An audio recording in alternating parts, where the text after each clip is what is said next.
Anger over vaccine inequality between Europe and Africa cast a long shadow over this landmark summit from the offset. Less than 12% of Africans are double vaccinated, compared to 71% of Europeans. But it's hoped a new agreement announced on Friday to ship technology needed to produce mRNA jabs in Africa will help redress the balance. Today, I'm delighted to announce the first 6 African countries that will receive technology from the hub to produce their own mRNA vaccines: Egypt, Kenya, Nigeria, Senegal, South Africa, and Tunisia.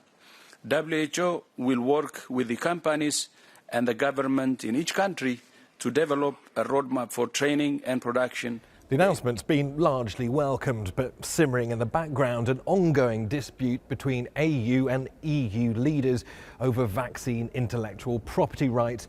Many African leaders believe that if Europe is serious about eradicating COVID-19 or indeed getting rid of other serious illnesses, then powerful pharmaceutical companies should share their research, allowing African scientists to make vaccines from scratch in Africa for Africans.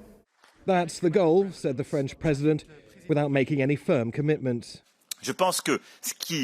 I think that the objective we should pursue is that intellectual property should never be a barrier to the production and dissemination of vaccines wherever they are needed. That is the objective.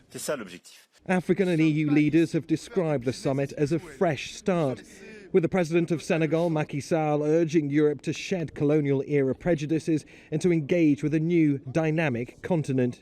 The EU's responded with an economic New Deal for Africa in the form of a $170 billion array of massive infrastructure plans to compete with China's Belt and Road Initiative. What this means for Africa is a new recommitment and a new injection of European capital, European funds, to be able to drive Africa towards a transition, but also it looks at digital transformation, also looking at energy and green, and also looking at the environment and also things around agriculture. So it's a big, big package, but energy is going to be a big player in the whole of this new relationship.